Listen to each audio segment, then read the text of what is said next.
very much. I appreciate the introduction. First, let me put some thank yous out to Janet, to Ryan, Katie, Micah, Asa, and Tracy. You guys are models of efficiency, and you're going to make some employer very, very happy with the way you guys operate. It's very professional and very much appreciated. I don't have any slides or PowerPoints. We are primarily in the grease business, and none of the pictures would be that pretty. I wish I had beautiful, sexy photographs of our plant and how things are done, and we're trying to figure out how to do that ourselves right now. So this is an old website that's kind of parked. We are reconstructing our new one right now. But I think I can talk more to the things that we do and the things that you all are interested in learning and why you're here today. And thank you, by the way. I'm honored to speak in front of you and happy that everyone showed up, and even more honored that I guess midterms started today or this week. So the fact that any of you are here is really amazing to me, and that's great. I appreciate it. As far as just a quick house rule, a lot of people, when they speak, they want you to hold all your questions to the end. Please don't. If while I'm going through things you have some questions, by all means ask. That's what makes the discussion a little bit more exciting, and it might even take it in a completely different direction than where we want it to go, but that's okay. If your question is something I'm going to answer in the presentation, I may hold you up for a minute or two, because we'll cover it. But if not, by all means, something comes up, doesn't make sense, just ask away. As I was nicely introduced, I couldn't have written it better myself, but I think I did. I've spent about 30 years in consumer product sales and marketing and worked for some pretty good-sized brands. And I had the pleasure of working for a Silicon Valley startup back in the mid-'80s, probably before most of you were born.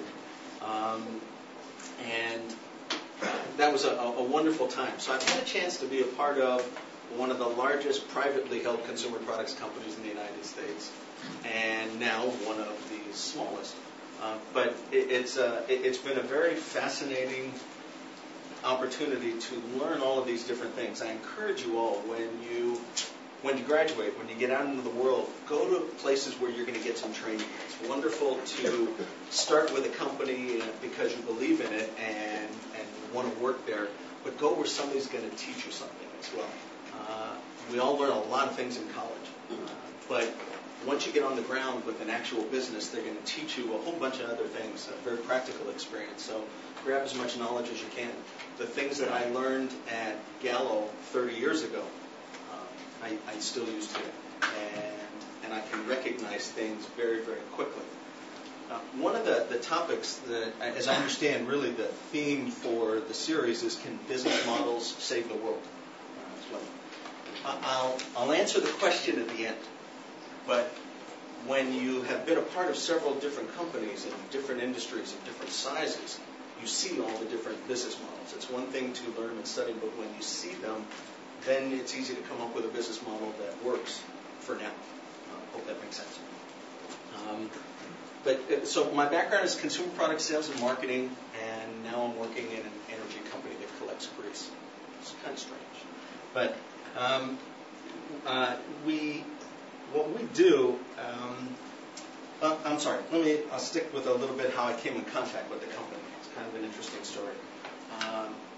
I have, as I said, I've been in sales and marketing, and I was working on my own as an independent person for a couple of years. And I hooked up with a gentleman who has a wonderful patent and wanted to get out into the venture capital community to try to see if he could raise some money. And I went to a seminar, it was at UCLA, and went to a seminar about green technology and met some venture capital people and met the gentleman who founded GeoGreen. I was very impressed with what they were doing, with him, what it was all about, and where the company could go. And called him several times after the meeting was over and asked if I could come and meet with them, and asked if I could get involved in the company. And it was a startup. They didn't have any employees. They were just finishing up trying to build the plant. And this had been going on. The plant was supposed to be built in about 2 years, and we are now 4.5 years into it, 4 years into it. But he said, I like what you had to say, but I can't pay you anything. I can't do anything, but maybe something will work out. So while I was working at my business, trying to build up my business, I volunteered my time to call on customers and try to build up the customer base for GeoGreen. And this was about 2 years ago. And as the financing came in and as the company got a little bit more solid, I got brought on as an employee about a year ago. So I left what I was doing to do this full time. It's, the old saying, if you love what you do, it's not work. So it's really nice to be able to get up in the morning and do what you love to do, and they actually pay you for it. It's a very nice thing. And that's what we're doing. We believe in what we're doing, and I think most importantly, everybody in the organization has drank the Kool-Aid. I assume you all know that expression. Everybody believes in what we're doing. Everybody knows it's important, and we try to convey that feeling and that emotion to everybody that we come in contact with, because we're doing a service for free, and we're competing with a lot of other people that are actually paying people to do that, and I'll explain in a little bit. So we're working in a very strange area, and we have a kind of a different type of a business model. I'll explain a little bit about the biofuels industry and a little bit about the grease and what we do. The biofuels business has been around for quite a while, and your image of them, if you've seen these things on TV talking about biodiesel companies that use soy or corn or different types of things, different types of oils, they're huge plants in the middle of farm country, big silos, all different kinds of things. Okay, we are 1.5 miles away from here in a small business park in Vernon, inside a 10,000 square foot building, and we only use half the building. So we're taking a very, very different approach. We are in the midst of all of our customers, and we have the ability to collect the feedstock, the stuff that comes in to make the fuel. We're within a few miles of 50,000, 40,000 restaurants and colleges and universities and food service operations that generate grease, waste vegetable oil, WVO. That's what we use. It's a commodity. It's traded on the commodity exchange. It's called yellow grease. And so we collect it from restaurants. But the big boys have been around making biodiesel for many, many years. Most of them have collapsed. A lot of them are not doing well. The commodity prices that they use, soy and all the different things that they use, have gone up in value, and they can't afford to make it anymore, so the plant shuts down. There are also a lot of little guys like us, and we're scrambling for resources. Different biodiesel companies make their fuel with different things. I said we use waste vegetable oil. Other people use other kinds of commodities and different things, but it's a fight. So the big boys are not doing well. The little guys are scrambling and competing, and we're doing it against quite a few companies that have made a living just off of collecting and selling the grease without doing anything with it. If there are any vegetarians in the room, you may want to close your ears. It's about to get really ugly. If I wanted to, I think I could turn you all into vegetarians in about 5 minutes, letting you know a little bit about the food and the restaurant industry. But what typically has happened for years is when you go to a restaurant, when they empty the fryer, the grease that comes out of the fryer goes into a barrel, typically in the back of the restaurant. The company will come and collect that grease. That grease is processed minimally. Spin it, take a little bit of water off, and it becomes what's called yellow grease. It goes on a tanker car, and it goes to the Midwest, and it gets mixed with feed, the grain, to fatten up cows and pigs for market. So the calamari and the onion rings you had yesterday will be in the steak that you eat in a month or two. Just, if you needed a reality check. That's where that goes. But the people that collect all of that stuff have an army. There are a couple of very, very large companies nationally that collect all of this stuff and process it and sell it, and have made a fortune doing it. In some cases, as the market changes and the prices go up and down, they pay for the grease to the restaurants. Sometimes they don't. Believe it or not, grease moves with the same pricing as crude oil. It just kind of goes underneath. So it's a commodity that appears to be waste, but at times it's as valuable as gold, and at times no. It just depends on how the market is doing at any given time. Our model when we started the company was to collect the grease for free in the hope that people would say, wow, you're doing something really terrific with it. You're doing something very, very green with that product. That's really nice. And other people look at it and say, yeah, but how much are you going to pay me for it? I'm getting paid. When I say getting paid, the average customer, the average little restaurant, burger joint that you go to, Fat Burger, just down the street, probably goes through 40 gallons a month. And they might get compensated $10 or $12, $15. Like, that's a big deal. We could probably give them more in PR windfall by letting people know that they're recycling it into biodiesel fuel, but they're getting $10 or $12, and they know they're getting paid for it. So we compete with those people that are willing to shell out a check for that. There are some people that, well, I guess I'm sorry, I don't want to get ahead of myself as far as the customers and how people respond to us. So we're competing with major companies that are processing grease, and we also compete with, I guess, what we refer to as the kind of gypsy or midnight marauder kind of grease collector. This is a guy with a truck and a tank on the back of his truck, and they go around at 1, 2, 3 o'clock in the morning to restaurants that don't have locks on their containers, and they take all of the grease. Or they steal the barrel and put the barrel in their truck and take the grease away, and then sell it to these large companies for processing. So there's money to be made. It has always been money to be made in this type of stuff. It's no different than, I guess, what you see now that copper prices are up and people are going to construction sites and old buildings and apartments and underground locations to steal all the copper wire and sell by the pound. Anytime you have a commodity and the price goes up, watch out. Something's going to happen. Somebody's going to figure out a way to get it. Legally, not legally, doesn't matter. So just something to keep your eye on. So those are the things that we deal with, and it's a commodity that's sold, to the highest bidder. And so with our model that said, okay, we're going to get all of this stuff for free, and then we're going to make the fuel with it, how are we going to do that? And one of the things that we do is we partner with city governments, businesses, people that operate diesel equipment, trucks, generators, all different kinds of things. One of our big partners is the city of Santa Monica. We collect all of the grease from the 3rd Street Promenade. I'm sure most of you have been out there, and you know that there's like a restaurant every 5 feet. I don't think you can go like 3 steps without bumping into a restaurant. So we collect all of the grease from the 3rd Street Promenade, and we work with the solid waste department, who's responsible. And behind the scenes, there are bins that collect cardboard and plastic, and we collect the grease. So they're very in tune with what's going on. We take that, and we're going to make biodiesel fuel. And if all goes well, in the next couple of weeks, we will make our first batch and send it off to government for testing and approval, and then start producing biodiesel fuel. Right now, we're stockpiling everything. When we start making biodiesel fuel, people like the city of Santa Monica want to buy the fuel from us.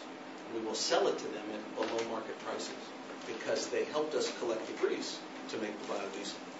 They want it because the garbage trucks in the city of Santa Monica and the beach cleaning equipment, all of those big trucks that go early in the morning on the weekends and clean up all the stuff out of the sand and rake it, they run on diesel, and they blend it with biodiesel.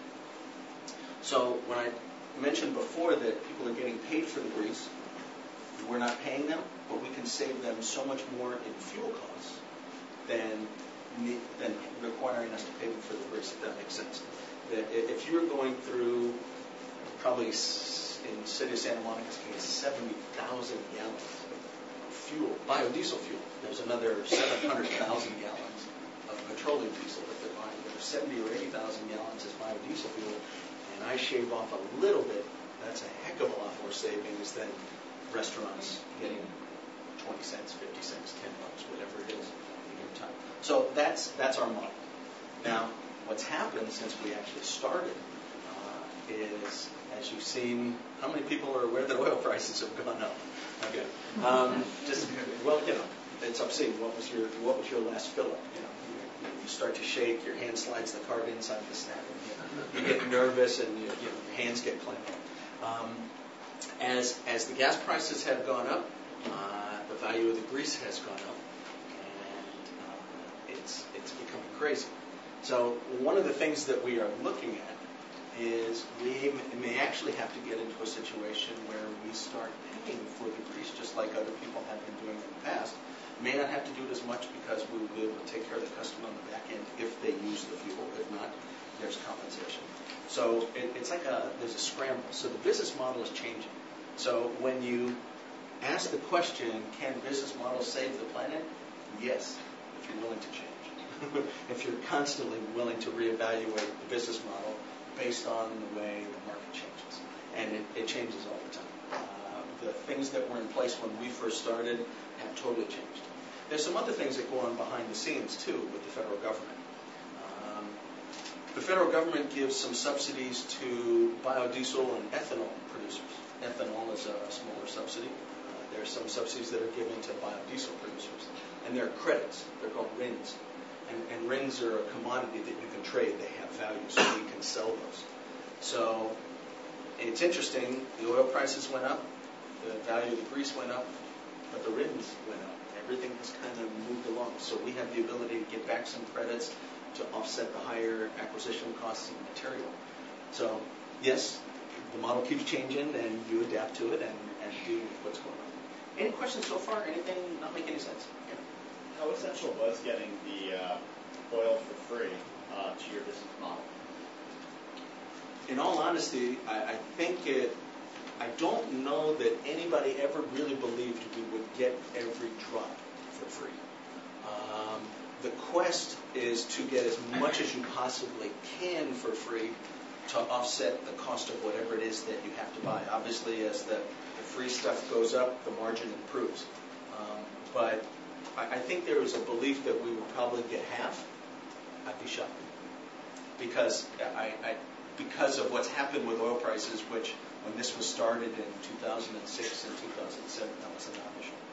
Even if you were to get nothing for free, just pay market value for everything, would the business still be able to be successful? It would probably be really gosh darn close to break even. Yeah, no one would be getting wealthy. No one would be retiring to beaches in Costa Rica. Just that wouldn't be happening. We would be hard pressed to expand to put plants in other locations and do other things. So, yeah, that if it came to having to pay at any price, because everything moves together, right? If the credits from the government move it the same as the cost of having to buy the waste vegetable oil, no, we probably wouldn't be able to expand. There wouldn't be enough cash in the business to be able to do it. It's a good question. Could you, I might miss something, could you explain again why all those private businesses on the same lot, the private lot, give you the grease for free? Is it a requirement of the city? And then what does the city do on the back end with the fuel you plan on giving? What they do is, because the city, the 3rd Street Promenade is run by a management group that is really part of the city. So because the city owns it and has developed it and has the responsibility for maintaining it, they can make things happen. So they are responsible for all the waste removal and I believe all of the maintenance. So in doing that, they control that location. And they decided, I can't tell you how many people I've called.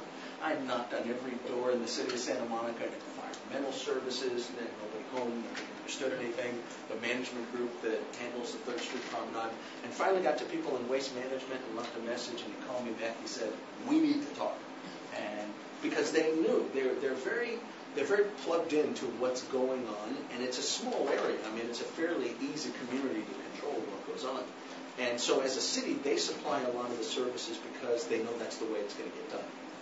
Whereas most cities tend to contract out garbage and waste removal. There, the city owns it and controls it. So they have a lot. They can take care of that area the way they need to. And as far as you were curious about the back end, the fuel? For school buses, I mean, are they going to take, do they have a big fueling depot and they'll take yes. tanker truckfuls? Yeah, they go through quite a bit. Yeah. So how deep into these city governments or up to the council members are you going? Whose ponds are you greasing and what? Grease, is that a waste vegetable oil joke? Yeah. You don't have to grease any ponds. But yes, you have to go from being kind of sales and marketing people to lobbyists and politically savvy people. Yeah. Because I know at the top is Bill Rosenthal of Santa Monica. We would deal with city council. We haven't gotten that far yet, and there's a couple of other things that they may want us to do, and I'll talk about that in a little bit. You really have to learn to deal with cities, learn to deal with the governments, learn to deal with all of the various entities if you want to get a partner. What I have found that's interesting, and I think you'll find it in any green technology, you believe in what you're doing and you want all of these people to join you. And some municipalities do not want to partner with a company. They're very scared. They don't want to recommend. They take a very laissez-faire attitude, and they want businesses to do all that and make that decision. And I don't want to tell you what to do. And I understand that to an extent. But when it's in the best interest of the city to get this, and some of their people are actually paying for the service, to get this service for free, get this waste handled, and then bring the benefit back to the city, you kind of go, it's a no-brainer. Why wouldn't you be doing this? But it doesn't seem to work that way. But yeah, you have to kind of mine your way all the way through the city council people and purchasing departments and all But that. just from what I've learned in dealing with cities or municipalities like that is there's always certain key players like the management company, the Promenade, or some wealthy landowner who has all these businesses, and they've always got, the speed dial phone, that phone too. And who they went to high school with. Right. Buddies from Are you developing strategies to do that? Yeah, we do it. We don't have an army. I'm kind of the army, and so we kind of take them on one at a time. There are other cities that will introduce you and give you entree to all the businesses and help coordinate it for you. There are other cities that actually have the contract themselves, and they don't let a restaurant do anything. They tell the restaurant what to do. It just depends. There's no hard and fast rules for any of them. It's funny, if you go back to when I started, and I was in the wine and spirits business, it's probably the most regulated industry, one of the most regulated industries in the country, and taxed and very traditional in the way it does things. Two-tiered system. Distillery or winery sells to a distributor, distributor sells to the retailer, payments are made by electronic transfer. It's very, and immediate, not 30-day terms like as soon as the truck leaves. When you learn how to look at those kinds of tiered systems and distribution systems, then you can understand how to deal with all these weird, quirky things that happen now. So for me, that was really good training almost 30 years ago for some of the strange stuff I see. It helps you identify. Any other questions? Yes? Do you guys plan on selling to actual biodiesel stations? I know there's only 3 in the Los Angeles vicinity, but it's a good question. We've been approached by a couple of places. One by a municipality, and I've been approached by individual stations. One city would like to give us the land free to put up a biodiesel station because they believe in it and they want to make that statement. I've been approached by a couple of independent station owners who said, I have a tank in the ground, 5,000 gallons. I've been selling diesel forever. I don't want to sell it anymore. I want to sell biodiesel. And I'm asking them, well, what kind of blend and what do you want to sell? He says, I don't really know, but I just don't want to sell that anymore. Now, I don't know if he doesn't like the company he's dealing with. I don't know what the issue is, but the reality is there are a lot of people starting to figure it out. When I talk about the business model that we have and will it change, I guess as you guys study business models, do you use the terms of creators and distributors and those types of things to identify a business model? Creators and manufacturer. We may end up being the creator and the distributor and the retailer. We may end up being in the retail business ourselves with our own pumps. We may end up licensing our name to go on somebody else's pump who's an independent fuel station owner. We may be wholesaling it. There's all kinds of things. But it's really interesting. We kind of have a very warped perspective here in LA because there's a lot of people that are very, very focused on green and technology and want to be a part of that. And people are coming out of the woodwork to our mediocre website to find us because they know we are the only plant in the area. And they're very proud of the idea that LA has its own biodiesel plant for the first time. And so they want to get that product out there. It'll be interesting. And it'll be very interesting to see what happens. If we wanted to, we could probably contract with 5 people to sell everything we make. And we're licensed to make 3 million gallons of fuel a year. 9,000 gallons every day comes into the plant and goes out as biodiesel fuel. So we'll see. In a couple of years, you might end up seeing our cute little logo with. By the way, I didn't even tell you what our catchphrase is for GeoGreen: saving the planet one French fry at a time. Okay. It may be more in the future. It may not just be French fries. It may be algae. It may be brown wastewater and sewage. It may be all kinds of other things. But for right now, it's French fries because we use the waste oil. But yeah, you may see our name on tanks and kinds of other things we don't know. I saw an interesting show last week with, it's kind of humorous actually, Daryl Hannah has been riding around in a car for 10 years. She's very involved in the filling up with industry. grease or vegetable oil. That's some kind of like 1970-something car, I don't know. Probably a Mercedes diesel. Yeah. That's typically what happens. There's for those of you that are familiar with the farmer's market, there's on the west end of the market by Dupar's, there's a great taco stand there called Loteria. And the gentleman that owns the place, Jimmy Shaw, has a couple other restaurants, one in Hollywood and one in Studio City. And he's had Mercedes diesel for umpteen years. And the way he fuels it is with the grease that comes out of the farmer's market location. And he just pours it in his tank. So there are people that have been doing it for a very, very long time in their garage and in their backyard. And now it's just kind of coming into the mainstream. I saw another hand go up. Yeah? I guess this question, can you just pour directly into a diesel engine, or do you need to retrofit that into a diesel engine? It's a very good question. To what degree is that infrastructure in place to sell it? When the diesel engine was invented, it was made to run on peanut oil. And it was made to run on peanut oil because peanut oil was plentiful, cheap. And it was a brilliant. It was a stroke of brilliance. You know, let's make it so this is a clean, simple fuel that everybody can run their car on, and the engine is efficient and no problem. Great. There was oil company at the time. I don't have to name names. A very big oil company at the time said, we're not going to let that happen. And so they came out with what we all know as petroleum diesel, dirt, cheap. It was much cheaper than peanut oil. And when's the last time you heard anybody put peanut oil in their car? Okay, didn't happen. So the diesel fuel business just grew for trucks and diesel cars, and you know there was a period of time where all the diesel cars kind of disappeared off the road and they switched to gasoline. If you take the waste oil out of a restaurant, there are things that you have to take out of it, like there's some very fancy terms called FFAs and MIUs, which are basically fats, water, and impurities. And you have to take those things out of the oil. And that's what we do as part of our process. So if you wanted to do it at home, you would have to get very, very, very clean stuff, like out of the jug. Or you would have to have a setup in your garage.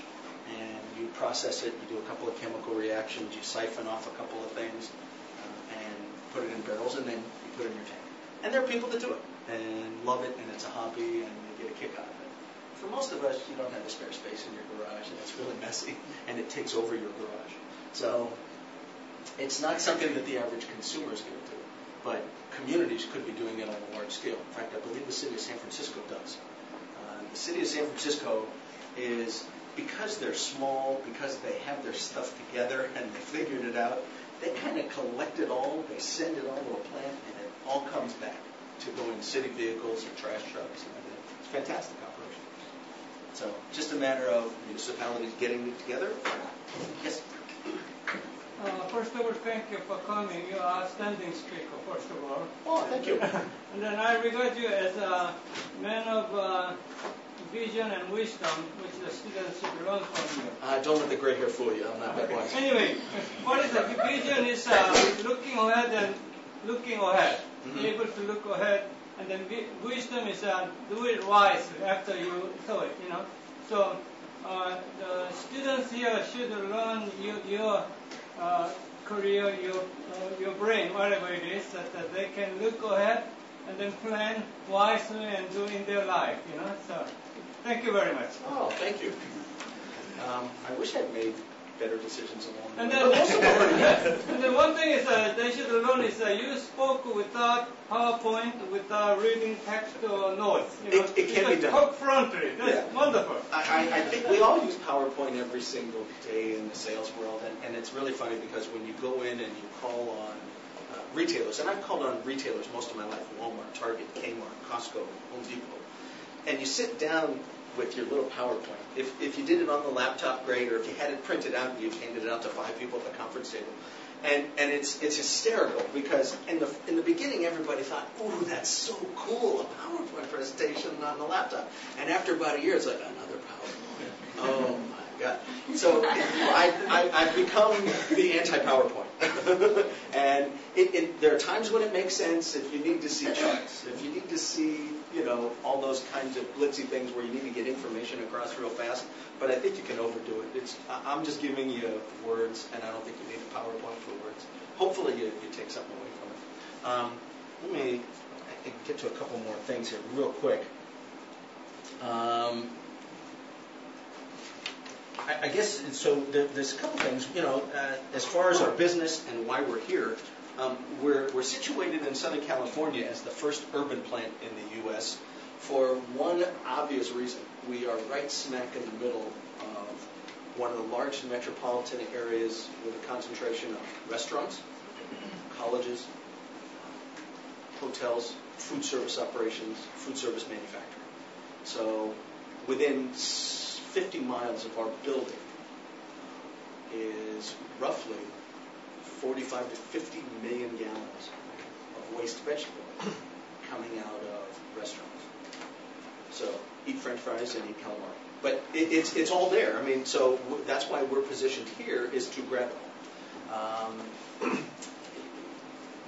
All the guys that set up the biodiesel plants way out in the hinterlands didn't realize that A, the commodity becomes very, very expensive to buy and process, and you have trucking. You have to take the corn all of the way out to, eastern Siberia to the plant, and you got to bring it all the way back from eastern Siberia all the way back to the city where people actually want the fuel for the trucks. So we're right in the middle of it, and we hope that will help us. That's our angle. Go ahead. Joel, can you talk about how big the market is that you're entering? Let's say if you were to serve the entire city, what's your projected revenue? Well, there's a max as to what we can do out of the plant. There's 3 million gallons that we'll produce. There is no question in my mind that I stand here today, we will sell every drop and more. We will sell every drop of what we make. There's several reasons for that. There are a lot of people that are mandated to blend biodiesel into their diesel fuel to run cleaner. Biodiesel is 80% cleaner than diesel fuel. 80%, it's huge. So there states mandate the port, they mandate all different kinds of trucking companies, and they have to use it. There are people on their own who are choosing to use it because, yes, it is cleaner. The engine lasts longer when you use it. If you run a car, just like the gentleman over there was talking about old Mercedes, things like that, the engine will last 2 or 3 times as long. One of the interesting things that happens when you start using biodiesel in a car is you flush all the junk out of the engine. You have to change the fuel filter quite a bit in the beginning because diesel has so much varnish, shellac, all these different things in there that build up on the inside of the engine and all that stuff. It's like a colon cleanse. You gotta flush everything out of the system. Well, in doing so, it all ends up in the fuel filter. But your car will run better. So there's a lot of people, like the early adopters in any industry, there's enough people that realize it's important to do this. My engine's going to last longer. It's better for the environment. It's a good thing. And my tailpipe smells like In-N-Out burger. That's good. But if we could make more, we could definitely sell it. There's no question about it. So that's why we have to be able to put in more plants. But as far as how high is up, we are always going to be in the niche. We are always going to be a tiny portion. Well, if I could put it in perspective, With BP, they spill more than we'll make. They spill more than we'll make in 10 years. They might have more leaking out of their pipes all around the country than we'll make.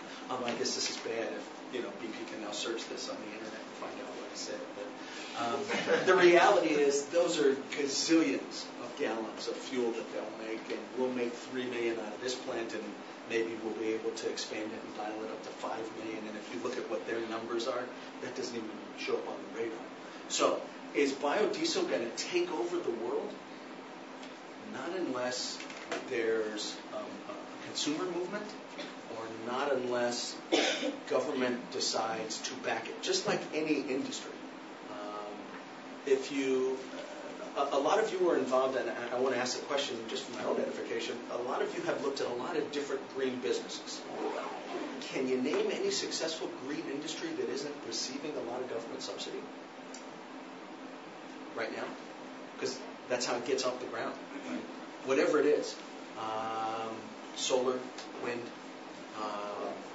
certain sustainable materials, fuels, alternative energy. Everybody is getting something to kind of get started, but it's not a really coordinated effort. If it was a truly coordinated effort between governments, communities, consumers, and everybody was on the bandwagon, it would be frightening to see what we could create. I think it would be just a wonderful, wonderful thing to see what communities could do, but that's not there. That won't be there for a while. I don't think that awareness is there. Yeah. If there was a massive increase in demand, what could your industry do to stay up and have the capacity to handle it beyond French fries? Good question. The next step, the thing that we would love to get into, you hear all the sex appeal about algae right now as a fuel because it produces oil. The problem is that they can't figure out a way to use it without burning up so much electricity to get it. So it takes more energy than it gets. That'll change, and that's probably one of the most amazing things down the road that will be there. What we want to do, the next step for us with the next plant is it's another ugly thing. I'm sorry if you have weak stomachs. When you go to a restaurant and they have their fryers and they empty the fryers. The other thing they have in a restaurant, usually, especially if they hose down the floors and whatnot and clean it, there's what's called a grease trap. And the grease trap is usually a big monster tank under the ground. And food, soap, all the cleaning solutions that are used to clean down a restaurant get hosed down into a drain and get stuck in this tank in the ground. And the tank could be anywhere from 1,500 gallons to 5,000. And it's a blend of, do you remember when you were a kid, you used to go to the restaurant and you would take the leftovers off of everybody's plate and you'd stuff them in the water glass and you'd pour the water and the Coke and the whipped cream and you'd smear it up and say, isn't this cool? Okay, when you were 3, hopefully, that's what you did. That's what's in that tank. And what we want to be able to do is take what that's called brown grease. So it's grease, it's water, it's soap, it's everything. We want to be able to take that, process it, use the grease that's in there to make biodiesel, and reprocess the water so it's clean and drinkable and goes back into the fresh water system. It doesn't go down the sewer pipe. When you talk about what's the next, that's billions of gallons in every municipality in the country. That's huge numbers that just kind of gets flushed. Sort of gets cleaned, and it just gets flushed. We want to be able to use that, make the fuel, clean the water, and send the water back through the system because it's drinkable. So that's I think the big one for us. As a random aside, when you say it gets flushed, does that mean it ends up out in the San Marco Bay? You betcha. It's totally, it goes back into the ecosystem as far as the water supply, but it's not drinkable anymore. It's just out there. So we want to make it drinkable. It's almost like having a solar system and it being attached to the grid and selling power back to the grid. We would be providing the water back to the city. And it's a mess for cities to actually have to do that. So they would love us. Beat a path to our door. You've been talking about selling biodiesel fuels to municipalities and cities. Do you sell to individuals, like individuals who are using biodiesel in their cars? We are not. We could if we decided to get into the retail gas station business, but we're not really set up for you to come down to our plant, have a pump it, and stick it in the tank. Just like all of the gas station around the corner from wherever you live, whether it's Mobil, Unocal, Chevron, that's a local businessman, and he's getting his fuel from the big refinery. He's selling it to you. We would sell to somebody like him, or to somebody who decides, I just want to sell biodiesel fuel. But no, we will not be a consumer company. And it's unfortunate, but we may have our name on pump that you could see as a consumer. And why is that significant? To build the brand of GeoGreen. And one of the interesting things, I want to wrap up, I don't want to keep you much longer. One of the things that comes out of the biodiesel process, when you make biodiesel, one chemical, we use one nasty chemical that stays in the system all the time. It's called methanol. Methanol helps to break up the grease, clean it, purify it, and then we capture it all. Our plant is not hooked up to water, sewer, has no smokestack. We don't connect to anything. We just have power and water to run the sink and the toilet. So nothing is going down into the sewer. When you break up the grease and we capture the methanol, the thing that comes out of the process is glycerin. Do you know what? Does everybody know what glycerin is and does and where it belongs and how you use it? It's almost everywhere. Bingo. Okay. The little gel caps you take for Advil and NyQuil and all those, that's glycerin in a much more purified form than the soap and the lotion. So one of the things that we may end up doing is using that glycerin to make a consumer product or something different. We are partnered right now with a company. Jen and I were talking about it before. There's a gentleman over in the Eagle Rock area, and the company's called Further Products.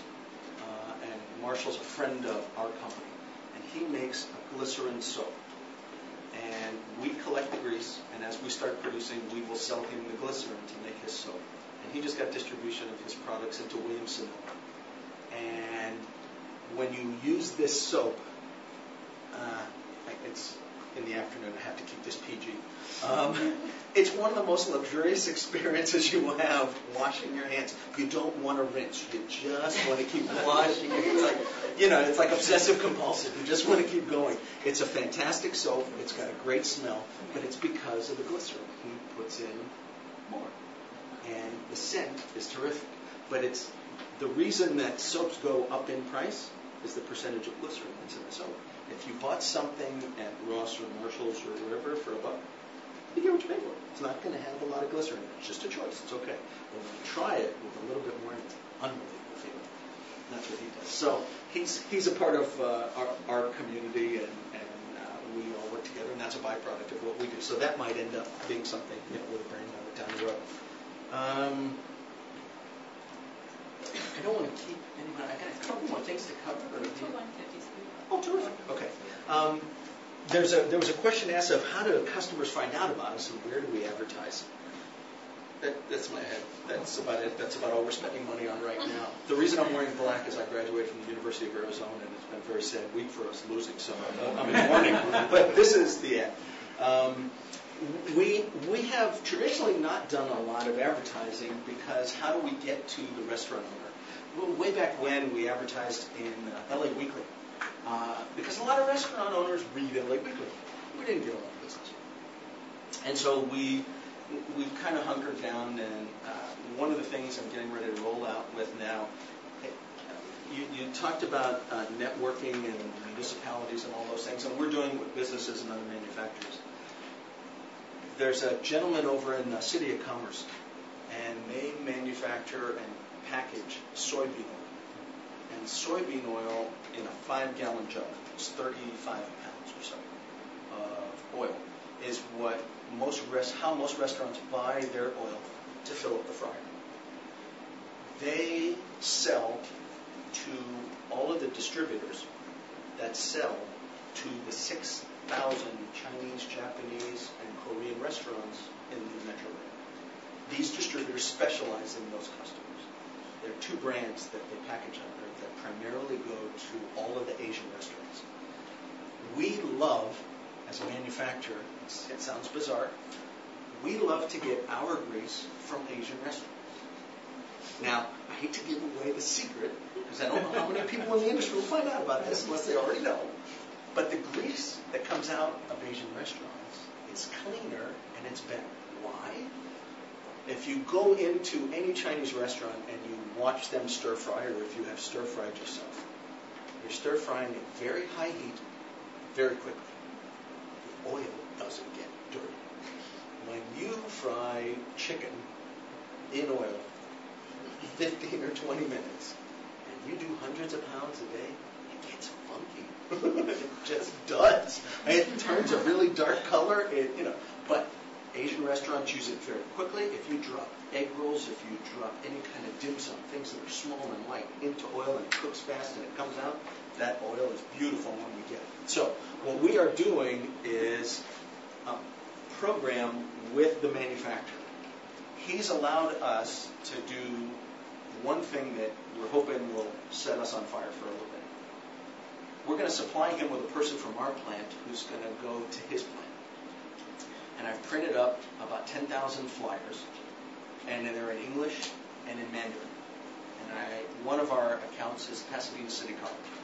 And our partner at Pasadena City College, the gentleman that runs food service operations, one of the nicest human beings on the planet. And he's a big supporter of us. And he hooked me up with a woman that teaches environmental studies at the school who's a native Chinese speaker. And she wrote the text for me. So we have this flyer that's going out half in English and half in Chinese, and it's going to be glued onto 5,000 jugs a day to go out to all of these restaurants who will hopefully call me. And if they call me and only speak Mandarin, I'm going to have to hire somebody to answer the phone.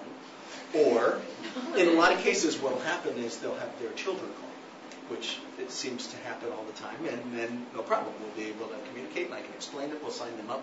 Life will be good. But so we're doing some creative things to get to the people in the market that we want to, and that can be of benefit to us. And most of them are actually getting charged for the service. Yeah.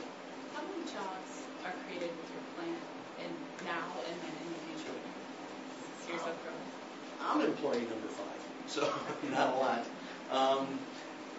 In the future, as we start, we're getting ready to ramp up now. We have some systems and engineering kinds of people that will be running the plant, so that will come on. Some more marketing stuff will come on, and then it'll be replicated as we build plants around the country. But because it's a pretty automated company, we probably do it with 10 people. So it's not hundreds, it's not more. Thanks to the innovation. Any questions about some of that stuff? Or why do you think Brazil is so ahead of the rest of the world in biofuels? From everything that I read, and I wouldn't profess to be an expert in the industry at all, it's backed by the government. When you have a government, good or bad, that is aggressively doing something, hopefully it's free market and it's not heavily subsidized and all that. But no, it's just a coordinated effort. I'm not getting into politics in the whole bit. I don't know that we can ever do that kind of thing, because there are just too many vested interests on both sides, or every side of every single issue, to have a high-level discussion that says, these are the things that we need to be promoting as a country. I don't know that the U.S. has ever had that kind of conversation. Certainly we need to. You got a lot of issues to deal with. It's like the state of California right now, right? You got to figure out, okay, what is it that we do as a group want to spend money on? It's not what the governor wants to spend money on. It's not what politicians want to spend money on. The conversation is going to have to be had out here that says, okay, we got to spend money on police and fire and education, and what are the 6 other things, and what don't we value as much? But I don't see us having an intelligent conversation about that yet. I think Brazil has had a very directed conversation and gone aggressively after a lot of things, as several other places have. Well, thank you so much. Do you want to say? Yeah, I think that kind of covers most of it. For those of you that, one of the things we talked about before, my last bit, I apologize for running over. For those of you that are looking to get into green enterprises and green technology, one of the things I would just want to share with you, you may find it interesting. It's always fascinating to me. I'm a believer in what I'm doing, and I'm a believer in the industries that I see and other people I've been associated with or what they're doing in green technology. But you will come across probably 3 different kinds of people out there as you talk about what you have. And there's a percentage of the population, a small percentage, that really cares about doing things green. They are true believers. They really understand it. They want to get behind it. They want to support it. They do it. Those were the first people on your block 30 years ago that were recycling, that were separating their stuff. It's just, they got an idea, someone told them about it, the light went on, I get it, I'm going to do it. They're a small percentage. There's another group that talks green, but really doesn't know what to do next. It's like, that sounds cool. What do I do? You know, biodiesel sounds cool. Why do I care about it? You know, I should build a house with green building materials so it doesn't end up in a landfill. Well, that's cool. There's a third group that's going to say, what's it cost? And if it costs me a penny more than that, it's not going to work for them. There's an old expression, what's everybody's favorite radio station? WIIFM. Anybody ever heard that? WI. What's in it for me? Okay, so that's the one that everybody tunes into. So you got to talk to those people that care about the dollars and cents. Why should I do this? Why will it cost me any more than what I'm doing now? I had a gentleman that I spoke with on several different restaurants. We were this close. He was getting charged for his grease collection. Okay, he was getting charged for it. I offered to do it for free. We were this close to signing. And he said, I'm only going to do it if it makes sense. You're going to do it for free? My guy's been charging me. I've been dealing with him for 25 years. I'm going to go let him know. I called him a couple of days later. I said, so what happened? He said, he decided to do it for free too. Of course he did. He's selling it for $3 a gallon. Of course he did it for free. Doesn't it bother you that he's been nickel and diming you for the last 25 years? No. But he's going to do it for free, so you're out. So the green issue for him was zip. Nada, zero, bagel, donut, nothing. I mean, absolutely nothing to him. He didn't care. He was like, I'm not paying for it. That's good. He moved on. That was up. So as you go out there, realize that you believe in what you're doing, that you are very excited about it. Not everyone perceives it the same way you do. So you're going to have to come up with a story to tell people that makes sense to the people that care, the people that don't care, and the majority that are in between. They're like, huh? Why? So, thank you very much for the time.